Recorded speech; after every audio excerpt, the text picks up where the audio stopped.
오늘 우리에게 주실 하나님 말씀 잠언 29장 15절 17절 우리 같이 합독하겠습니다. 채찍과 꾸지람이 지혜를 주거늘 임의로 행하게 버려둔 자식은 어미를 욕되게 하느니라. 내 자식을 징계하라. 그리하면 그가 너를 평안하게 하겠고 또 내 마음에 기쁨을 주리라. 다시 한번 읽겠습니다. 채찍과 꾸지람이 지혜를 주거늘 임의로 행하게 버려둔 자식은 어미를 욕되게 하느니라. 내 자식을 징계하라.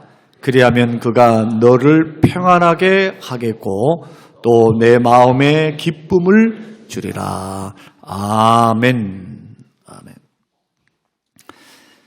지난 23년 10월 10일에 국회 교육위원회 소속이었던 더불어민주당 문정복 의원이 교육부와 경찰청으로부터 제출받은 자료를 토대로 해서 국회에 보고를 한 내용이 지금 세간의 주목을 받고 있습니다.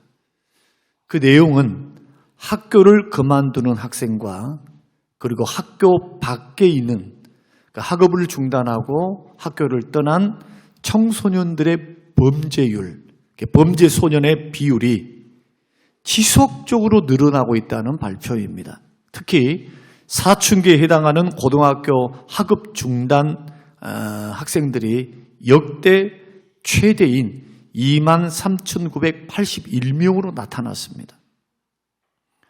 그러니까 인구는 줄어들고 아이들도 적게 낳고 청소년들도 줄어드는데 학업을 중단하는 아이들 그리고 학업을 중단한 아이들의 범죄율이 어느 정도인가?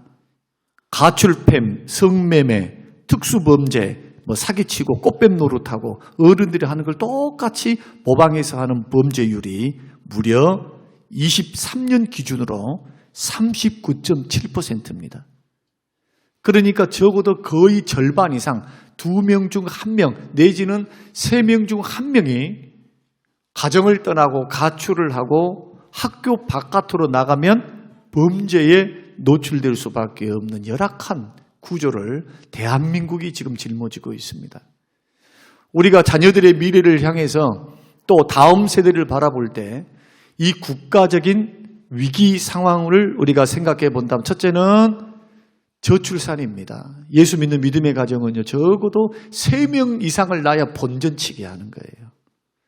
저도 우리 아들이 결혼을 앞두고 있습니다만은 반드시 3명 이상은 낳아야 한다.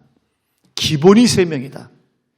4명은 조금 많은 듯 하다마는 내가 키워줄게. 걱정하지 말고 적어도 3명에서 4명은 낳아야 한다.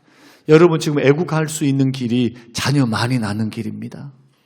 생육하고 번성하는 것 주의 뜻이라면 여러분 하나님께서 우리 자녀들 생명을 주시면 감당할 수 있는 능력과 은혜도 베풀어 주실 줄로 믿습니다. 그래서 애 많이 낳는 운동, 결혼 빨리 하는 운동, 모든 것을 갖추어서 하지 말고 하나씩 옛날처럼 하나씩 만들어가는 재미도 있으니까 그저 믿음 있고 직장 있으면 언제든지 결혼할 수 있는 풍토가 조성돼야 되는데 허례의식, 이 모든 세속주의 다 예수 믿는 사람이 좀 내려놓고 우리가 먼저 출발을 그렇게 해보는 게 어떻겠는가. 교회에서부터 그런 운동이 일어났으면 좋겠습니다. 또 하나는 뭐냐? 범죄율입니다. 아이들이 학업을 중단한다. 그럼 학업을 중단한 이유가 가출인데 가출의 근본적인 문제는 부모 문제입니다. 부모 문제. 달리 다른 문제가 아니에요. 애들이 왜 가출을 할까요? 결손가정, 아버지가 술을 잡수시고 행패를 부리거나 아니면은 돈을 벌지 않거나 어머니가 집을 나가버렸거나 어찌됐든 간에 가정이 깨어지면 아이들은 무방비 상태로 내몰릴 수밖에 없는 환경이다. 그런데 더 심각한 것은 뭐냐? 이러한 일들이 꼭 안 믿는 가정에만 해당할까요? 제가 생각할 때는요, 예수 믿는 가정도 별반 다를 것이 없다 생각합니다. 왜? 오늘날 신앙생활이 너무 세속화되어 있어요.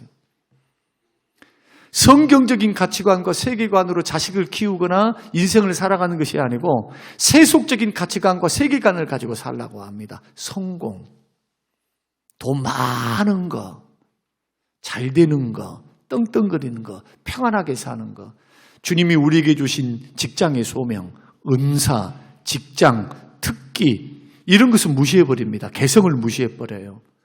하여튼 돈만 많으면 의사 박사 되면 또 교수 되면 막 이런 것만 꿈꾸면서 아이들을 내몰고 있기 때문에 그 아이들이 설 자리가 어디 있습니까? 기독교 신앙 교육은 그런 교육이 아닙니다. 하나님이 자녀들에게 주시는 고유한 은사가 있습니다. 적성과 은사를 개개인에게 주신 겁니다. 부모가 목사니까 자식들 목사하라. 저희 아들은 3일 동안 금식기도 보냈더니 정말 제가 볼 때는 목사감이에요. 제가 볼 때는. 하나님 앞에 응답받고 나는 빨리 돌아오길래 기분이 좋았습니다. 아, 내 소원대로 되리라. 그런데 그 응답이 뭐였다고요? 하나님께서 니는 아니다 그랬다는 거예요. 저는 그것을 존중합니다. 꼭 목사가 되어서 하나님 앞에 영광 돌려드릴 필요가 없어요. 직업의 소명을 다 가졌어요. 중요한 것은 성공이 아닙니다. 하나님이 생각하시는 성공이어야 돼요. 믿습니까? 예수 믿는 사람은요, 세상이 사랑하는 성공을 지향하면은 우리 특별 새벽 기도에 설교를 들으신 분은 잘 아실 겁니다. 4일 동안. 패망과 파멸의 길로 걸어갑니다. 그건 결코 성공이 아닙니다. 여러분, 근래에 일어났던 끔찍한 데이트 폭력 사태를 우리는 접하고 나서 너무나 마음이 무거웠던 적이 있습니다. 최근 엊그제 일이죠. 강남에서 일어났던 애인을 살해했던 20대 의대생, 연대 의대에 재학 중에 있고, 그리고 전국 수능 수석을 했습니다. 그리고 지금 이 일이 발단되어서 그 어머니는 중상됐죠.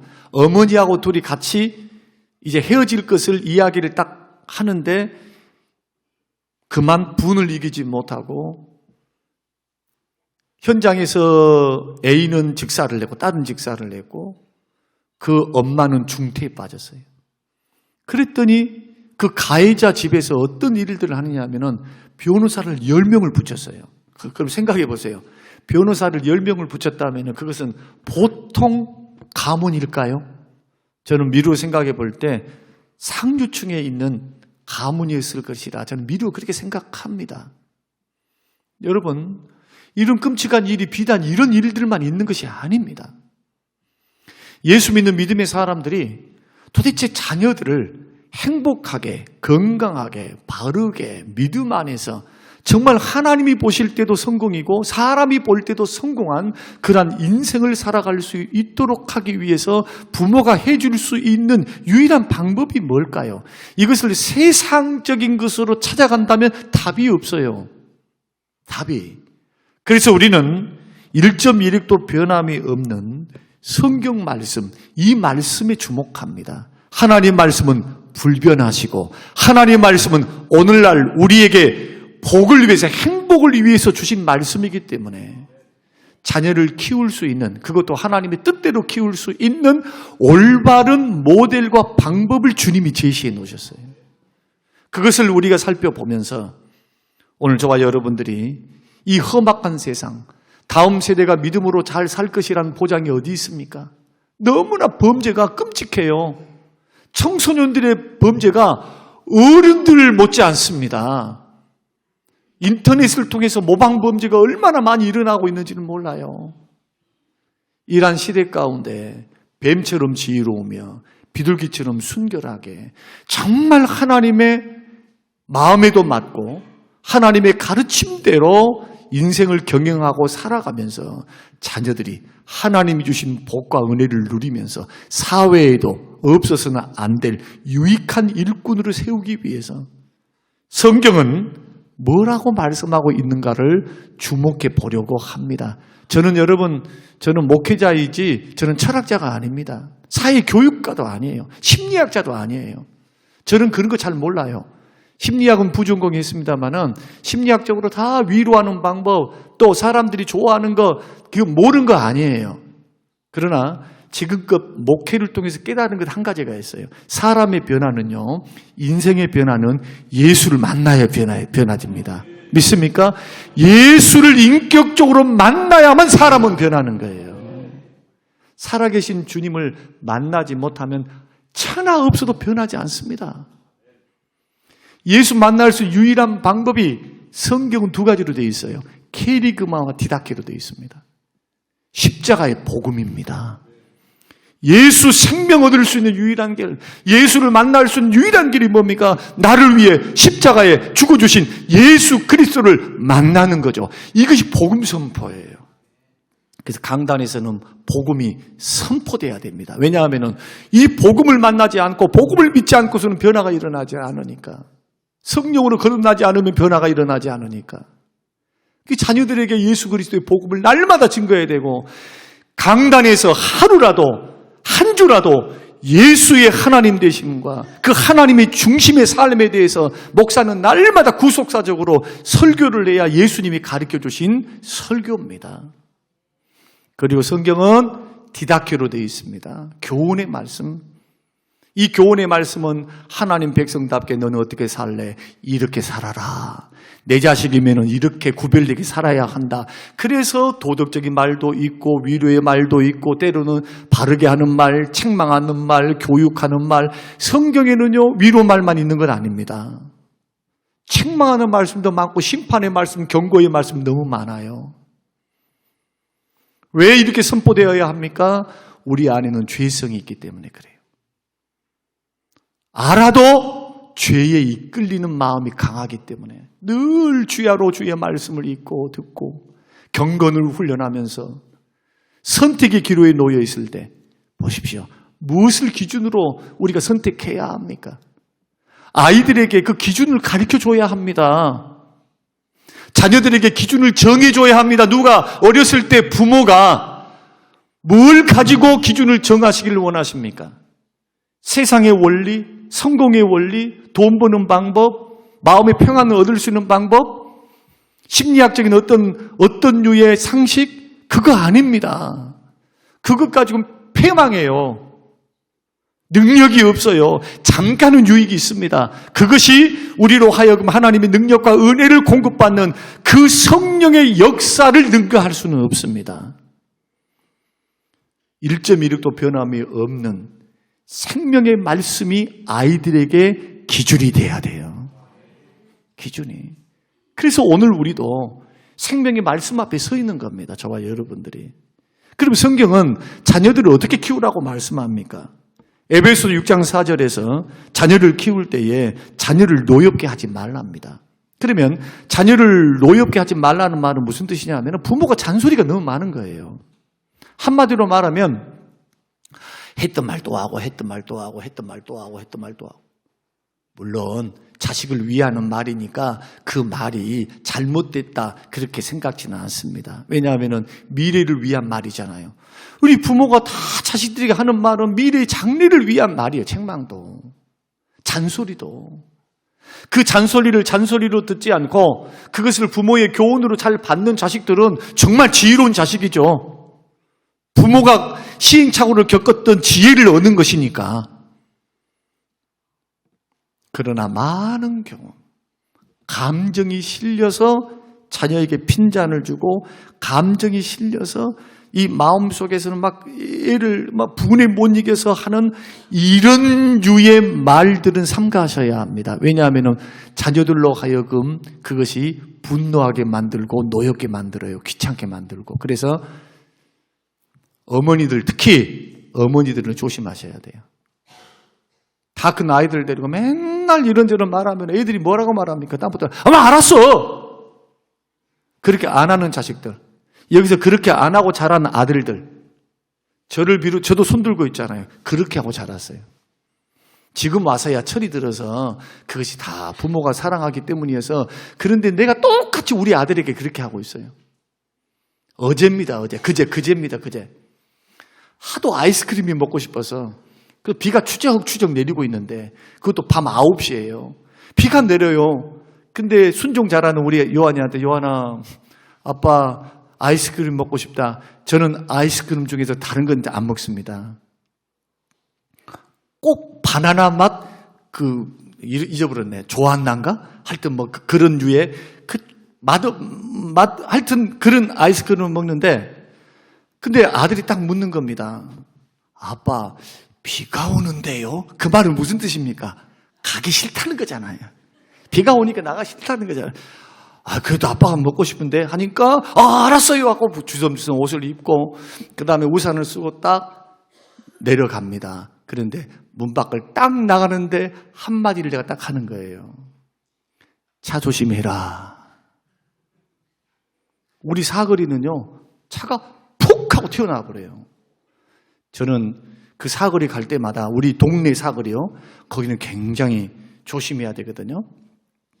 차가 오면은 얼마나 걱정이 돼요. 그러니까 차 조심해라. 이게 부모의 마음이에요. 이제 다 컸는데 지금 장가갈 나이인데 여러분 자녀들에게 뭘 잘못을 했을 때 자꾸 핀잔을 두고 했던 말 또 하고 했던 말 또 하고 그러지 마세요. 자녀를 노엽게 하면 안 됩니다. 또 화나는 말, 불편한 말로 그냥 하대를 하면서 하면은 자식들이 어떻게 그 마음속에서 어떻게 좋은 마음을 품겠어요. 그 성경 글 금하는 겁니다. 내가 낳았다고 해서 내 소유가 아니다. 자식들은 우리의 소유가 아니다. 하나님이 선물로 맡겨주신 존재, 귀중한 보배들입니다. 믿습니까? 내 자식이기 이전에 하나님이 나에게 선물로 맡겨주신 귀중한 소중한 존재들이에요. 이 아이들을 어떻게 가르쳐야 되느냐? 잔소리해서 막 노엽게 하고 막 감정풀이하고 이러지 말고 주의 교양과 훈계로 가르쳐라. 어떻게? 대화하면서 가르쳐줘야죠. 어린 아이들에게 이것이 왜 잘못됐는지. 그런데 그 잘못된 이유를 가르칠 때 반드시 성경에 있는 하나님께서 우리가 믿는 하나님께서 친구와 싸우지 말라 했어. 반드시 하나님 말씀을 인용해서 적용해서 아이들에게 가르치십시오. 그러면 어려서 말씀을 읽고 배운 사람들은 여든이 되어도 절대로 줄을 떠나지 않습니다. 그러나 상식을 갖고 가르친다거나 어떤 알량한 자기의 경험을 가지고 가르친다거나 이것은 뒤에 성경을 우리가 읽고 찾아보겠습니다만은 철저히 부모가 말씀에 모든 상황을 말씀을 통해서 모든 상황에서 적용시키는 훈련을 하지 않으면 이것이 안 나와요. 성경은 부모에게 특히 부모에게 모든 상황 속에서 말씀을 적용하라고 명령하고 계세요. 이따가 다시 살펴볼 거예요. 자녀들 키울 때 어떤 선택의 기로에 놓여 있을 때 어떤 문제가 발생했을 때 자녀들을 상담해 줄 때도 언제나 주의 말씀이 기준이 되어서 주의 말씀의 원리를 따라서 상황과 환경을 해석할 수 있는 능력을 키워줘야 돼요. 그러면 부모가 그렇게 살아야죠. 부모가. 최근에 저희 딸이 우리 집사람과 통화하는 내용을 제가 듣게 되었습니다. 엄마. 내가 원장이 되어보니까 너무너무 힘들어. 사람들 이렇게 관계하기가 너무너무 힘든 줄 몰라. 차라리 선생으로 있으면서 애들하고 같이 이렇게 했던 그때가 더 좋아. 지금 너무 피곤해. 쉬고 싶어. 선생님들을 관리하는 거, 학부형들 관리해서 일하는 거 막 이야기를 합니다. 너무 힘들고 어려워서 쉬고 싶다고. 그때 우리 집사람이 풀어주면서 이야기해 준 내용, 이것이 모든 환경과 여건 속에서 하나님의 말씀을 적용해서 해석해 하는 상황을 말씀과 하나님 관점에서 해석하는 해석을 통해서 이야기를 해주니까 똑같은 환경이 펼쳐 있지만 이것이 하나님의 연단, 하나님이 지금 나를 지금 훈련시키고 있는 과정, 이 과정에 하나님 나를 단단하게 만드시는 하나님의 역사에 대한 인식을 믿음으로 풀어주니까 어떻게 되냐? 고민이 아멘으로 바뀌는 거예요. 환경은 똑같아요. 그러나 시야가 바뀐 겁니다. 말씀의 시야, 내가 믿고 있는 하나님, 우리 부모가 믿고 있는 하나님, 똑같은 하나님이시거든요. 이렇게 말씀을, 의의 말씀을 경험할 수 있는, 말씀을 해석할 수 있는, 상황에 적용할 수 있는 능력을 자꾸 주의 교양과 훈계로 가르쳐줘야 아이들이 어떤 환경에 부딪히면 기준이 흔들리지 않으니까 마음의 심지가 굳건해요, 굳건해. 그러나 그렇지 않은 자녀들은 히딱히딱 한단 말이에요. 왜? 세상 나가면 세상의 방법이야. 대학만 졸업해서 나가보세요. 얼마나 술 먹고 막 동거하고 혼전 임신하고 혼전 막. 이것은 상식입니다. 상식. 지금 바깥에서는. 문화입니다. 어떻게 거대한 세속주의 문화를 우리가 이겨낼 수 있겠습니까? 부모가 먼저 주의 교양과 훈계로 철저히 가르치지 않으면.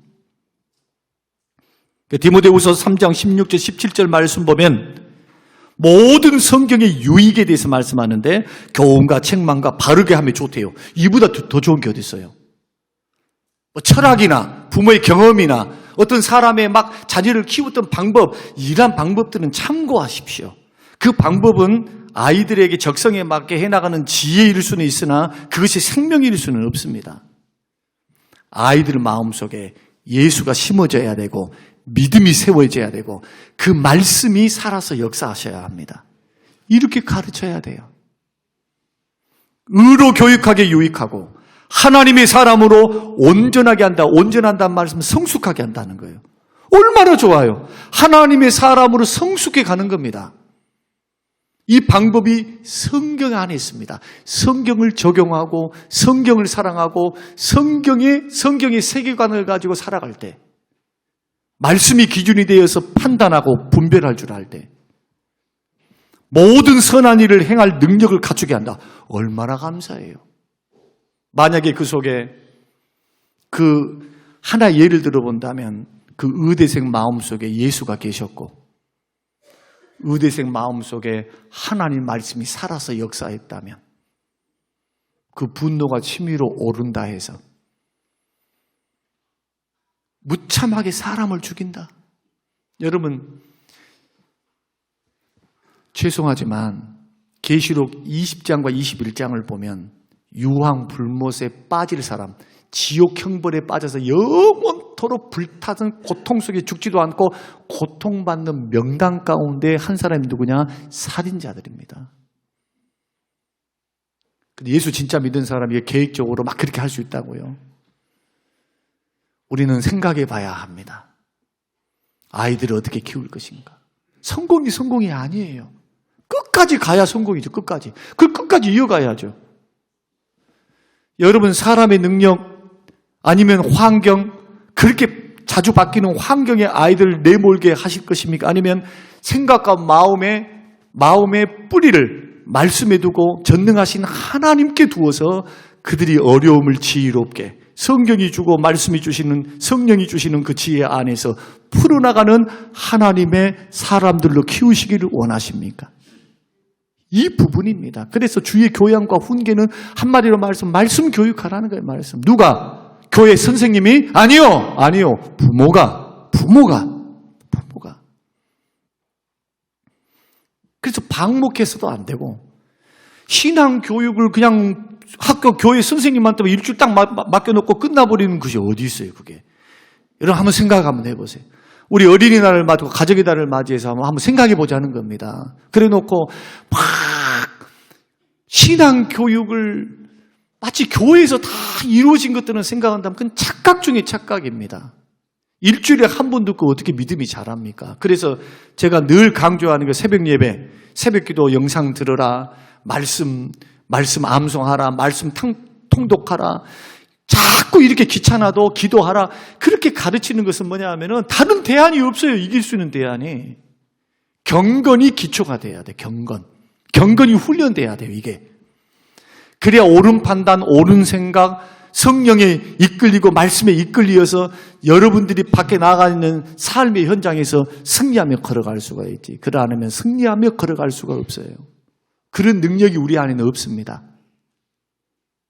오직 성령의 능력, 말씀의 능력, 기도를 통해서 주시는 놀라운 영적인 능력만이 우리는 죄를 이기고 세상을 이기고 나를 이기고 마귀를 이기고 승리하며 승리의 길을 걸어갈 줄로 믿습니다. 여러분 이거 확신을 가지시고 자녀들을 키우시기를 주의 이름으로 축원합니다. 그러면 성경은 자녀를 키우는 부모의 역할에 대해서 강조를 하는데 어떤 것을 강조를 하느냐 하면은 오늘 신명기 6장을 한번 찾아보겠습니다. 신명기 6장 4절에서 9절. 자, 우리 시간이 없으니까 앞에 있는 것 같이 한번 읽겠습니다. 자, 시작. 이스라엘아 들으라. 우리 하나님 여호와는 오직 유일한 여호와시니 너는 마음을 다하고 뜻을 다하고 힘을 다하여 내 하나님 여호와를 사랑하라.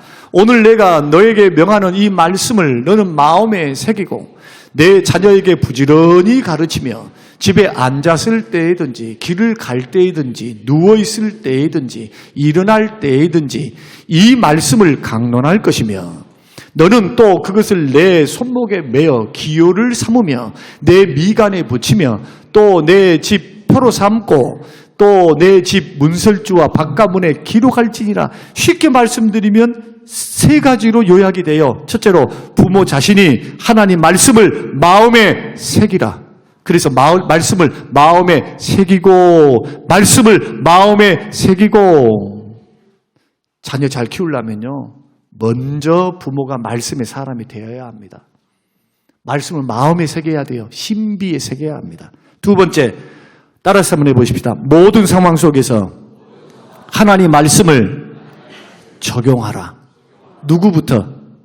부모부터. 이것이 앉아있을 때이든지 또 부지런히 집에 있을 때이든지 길을 갈 때이든 누워있을 때이든지 일어날 때 뭡니까? 일거수일투족 24시간 나를 중심으로 일어나는 모든 상황과 환경과 여건을 그냥 생각 없이 살지 말고 그냥 오늘 일어났으니 일어났다. 오늘 저 사람이 나를 괴롭게 하네. 오늘 우리 직장 상사가 센치한가? 뭐 집안에서 부부싸움 했나? 뭐 이런 생각하지 말고 어떤 불편한 일들, 좋은 일들, 나쁜 일들, 일어나는 모든 상황과 환경, 사소하다고 여겨지는 모든 일들을 뭘 중심으로? 말씀을 중심으로 해석하는 거, 적용해 보는 거.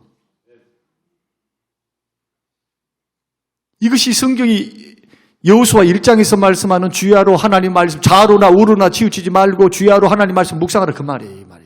밤낮으로 묵상하라는 말은 날마다 하나님 말씀이 읽었던 들었던 말씀이 자꾸 살아서 내 속에서 움직이도록 이것이 적용이에요. 적용하는 거. 제가 조금 더 강하게 좀 말씀드려볼까요? 아니 오늘 나와가지고 설교 들으면 무슨 소용이 있어요? 적용 안 하면. 순종하지 않고 적용 안 하면 무슨 소용이 있습니까? 그 성경은 놀랍도록 성경적인 가르침과 교육은요 반복 훈련이에요. 반복. 이 말씀을 계속해서 반복하는 거예요. 반복. 언제까지? 마음에 새겨지고 삶에 정착될 때까지. 여러분 하나님의 말씀은요 죽을 때까지 반복하셔야 됩니다. 말씀에 참여하지 않은 사람은 교만해져요. 다음 주 월요일날 화요일날 제가 디모데 전서 강해 안 했던 부분들을 제가 강해를 할 텐데 주의 종들과 지도자들은 특히나 하나님 말씀에 창념치 않으면 저는 쉽게 교만해져 버려요. 과거에 은혜 받았다 그거 믿지 마세요. 과거에 나는 뭐 능력이 있었다 그거 믿지 말라 이거예요. 예수 믿는 사람의 신앙에 은혜 받을 때도 지금이고 할렐루야. 지금 구원받고 지금 은혜를 받아야 돼요. 지금 하나님 말씀이 지금 받았던 말씀 들었던 말씀이 살아 역사하도록 먼저 부모가 그렇게 말씀을 적용해야 된다. 그리고 셋째로 부지런히 가르쳐야 돼요. 제가 우리 아들 이야기를 안 할 수가 없네요. 저는 선친으로부터 저희 아버님께서 초등학교도 졸업하지 못하셨어요. 평생을 노동일을 하셨습니다. 그렇지만 우리 아버지로부터 교육을 받은 거 지금도 잊어버릴 수 없는 제가 19살 때 우리 아버님 돌아가셨는데 우리 아버지가 가르쳐줬던 그것을 실천하려고 엄청나게 노력을 했고요. 또 그렇게 해오고 있습니다. 그게 뭐냐? 성주야, 어른을 보면 인사해야 된다. 인사 잘해라. 인사 잘해라. 인사 잘해라. 어렸을 때 저의 별명이 뭐냐? 인사 잘하는 착한 교회 소년이었어요. 저희 어머니한테 물어보세요. 방금 만나는데 안녕하세요. 또 만나서 안녕하세요.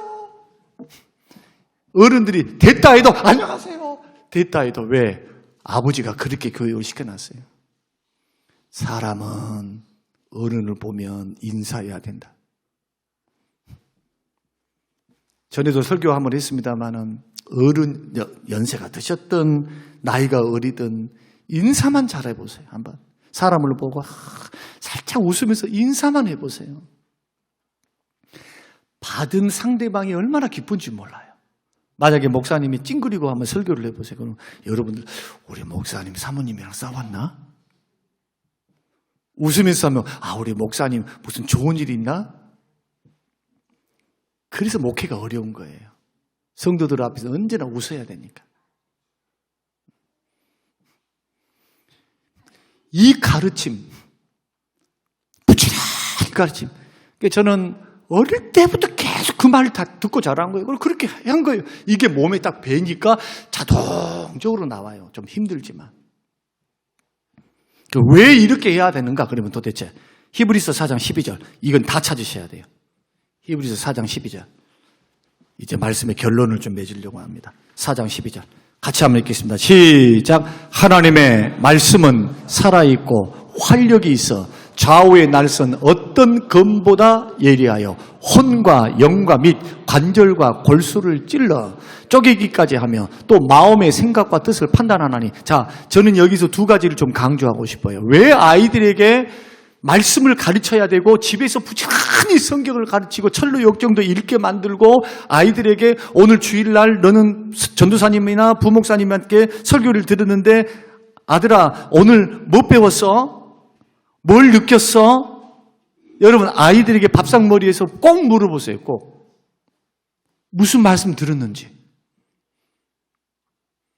부모도 내가 받은 은혜를 나누는 시간이 주일날 저녁이었으면 좋겠어요. 밥상에서.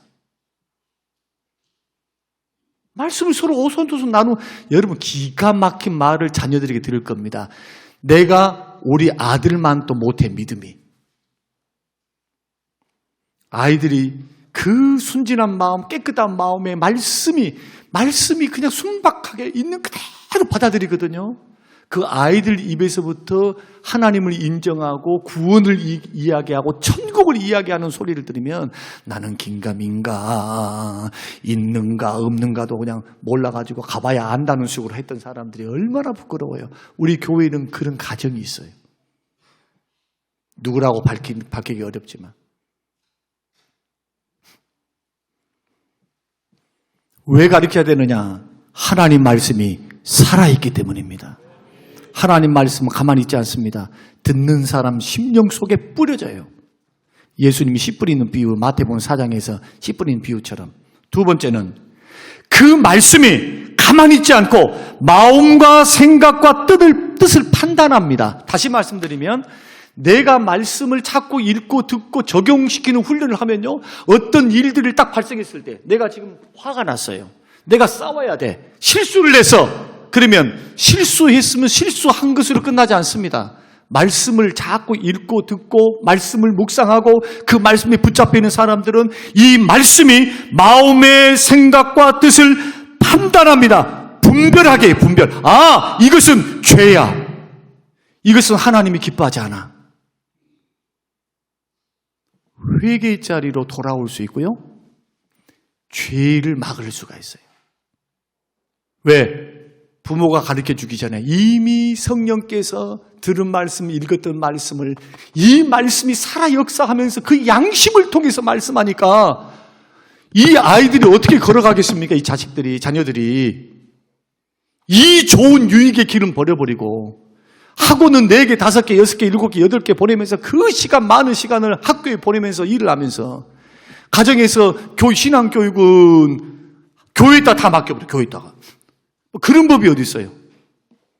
물론 목사의 책임은, 제가 책임을 갖는 것은 뭐냐 하면은 그렇게 하도록 지도하지 못했던 것, 첫째. 두 번째는 뭐냐, 그런 쉐마 교육을 통해서 젊은 사람들이 아이들을 밥상머리에서 적어도 할 수 있도록 가정 예배를 드리고 서로 나누는 시간을 갖는 그 프로그램을 제공하지 못한 것, 그것은 저에게 잘못이 있어요.